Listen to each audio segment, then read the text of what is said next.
बिस्मिल्लाहिर्रहमानिर्रहीम। अस्सलाम वालेकुम। इहदिन सिरातल मुस्तक़ीम। मूं अक्सर ॾिठो आहे त माण्हू पंहिंजी ज़ुबान ते पंहिंजे लहजे में पंहिंजे ॻाल्हाइण में जेकॾहिं हू शुक्रगुज़ारी जी ॻाल्हि कई वञे त उहा घटि हूंदी आहे, पर शिकायत घणी हूंदी आहे। तव्हां कॾहिं बि कंहिं माण्हू सां वेहंदव त हू शिकायतुनि जा अंबार लॻाए छॾींदो। हू पंहिंजे हर कम जी शिकायत कंदो, हर धंधे जी शिकायत कंदो, हर माण्हू जी शिकायत कंदो। पछाड़ीअ में त ईअं बि थींदो आहे त माण्हू अलाह साईं जे लाइ बि चवंदा आहिनि त उनजी विरासत सही न आहे, नऊज़ बिल्लाह। अहिड़े क़िस्म जे माण्हू अक्सर करे असांजी ज़िंदगीअ में ई मिलंदा आहिनि।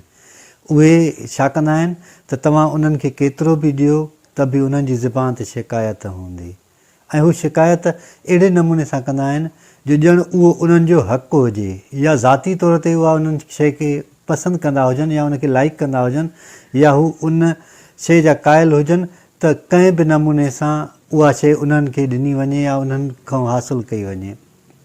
अक्सर तौर ते उहे माण्हू शिकायत कंदा आहिनि जेके दिमाग़ी तौर ते या इरादे तौर ते कमज़ोर हूंदा आहिनि, या शिकायत उहे माण्हू कंदा आहिनि जेके का न का शइ लिकाइणु चाहींदा आहिनि या कंहिंखे ॾियणु न चाहींदा आहिनि, त पोइ पंहिंजी जेकॾहिं पैसे ॾोकड़ जी ॻाल्हि हूंदी आहे त गुरबत जूं दाऊं कंदा आहिनि, शिकायत कंदा आहिनि त मथां कंहिंखे उधार ॾियणा पवनि। या तव्हां कॾहिं ॾिठो आहे त जेकॾहिं कंहिं बि नेमत खे घटाइणो हुजे या ख़तमु करिणो हुजे, तव्हां उनजी नाशुक्री करणु शुरू करे ॾियो।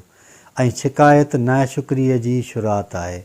तव्हां नाशुक्री कंदव त तव्हां खां उहे शयूं ऑटोमेटिकली खिसकंदियूं वेंदियूं, ख़तमु थींदियूं वेंदियूं, ऐं तव्हांखे ख़बर बि न पवंदी त हिकिड़े ॾींहुं तव्हां हथ ई ख़ाली हूंदो ऐं तव्हां वटि कुझु बि कोन हूंदो। तव्हां हाणे अहिड़नि माण्हुनि खां कीअं बचिजे या अहिड़नि माण्हुनि खे कीअं सम्झाइजे त तव्हां वटि जेको कुझु आहे उहो घणो आहे।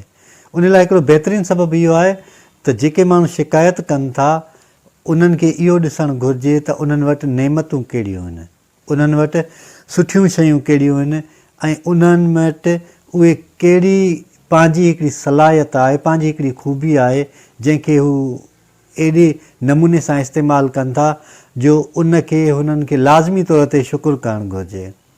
शुकुरु नेमतुनि खे वधाईंदो आहे ऐं शिकायत नेमतुनि खे घटि कंदी आहे। तव्हां कोशिशि कयो त पंहिंजी ज़ुबान ते शिकायत आणण जे बजाए शुकुरु कयो, ऐं शिकायत जॾहिं बि कई वेंदी आहे त उहा दूरीअ जो सबबु बणिबी आहे। जेकॾहिं तव्हां कंहिं रिश्तनि सां लाॻीतो शिकायतूं कंदव त हू तव्हां मां बेज़ार थी ऐं तव्हां खां अलॻि थी वेंदा। तव्हां दोस्तनि जी शिकायत करणु शुरू कंदव त हू तव्हां खां परे थी वेंदा ऐं तव्हांखे अहिड़े क़िस्म जो माण्हू सम्झंदा जेको संजीदा न आहे, जेको बसि लिफ़ाज़ी आहे, जेको सिर्फ़ु अल्फाज़ इस्तेमालु थो करे, या हुन में अहिड़ी का नेकीअ जे अमल जी का बि ख़्वाहिश कान आहे।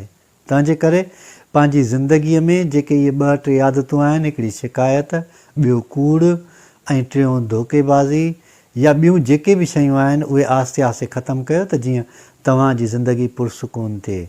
अॼु खां शुकुरु करणु अदा कयो ऐं शुकुरु करणु शुरू कयो त तव्हां ॾिसो त हर उहा नेमत जेका तव्हां वटि मौजूदु आहे उहा ॿीणी, टीणी ऐं चौणी थियणु शुरू थी वेंदी, ऐं तव्हांजी शुक्रगुज़ारीअ जे करे ई अलाह ताला तव्हां ते नेमतुनि जी बारिश वसाईंदो, ऐं तव्हांजी शुक्रगुज़ारी तव्हांखे उन्हनि दोस्तनि में बि पसंदीदा बणाईंदी जेके तव्हां सां ॻाल्हाइण बि पसंदि नथा कनि। ऐं शुक्रगुज़ार इंसान ई उहो इंसानु हूंदो आहे जेको रिश्तनि सां, दोस्तनि सां ऐं हर हिकु तालुक़ सां बहितरीनु नमूने सां ज़िंदगी गुज़ारे सघंदो आहे या उन्हनि सां ख़ुशि रही सघंदो आहे। अलाह साईं असां सभिनी खे सिधो रस्तो ॾेखारे ऐं सिधे रस्ते ते हलण जी तौफ़ीक़ अता फ़रमाए।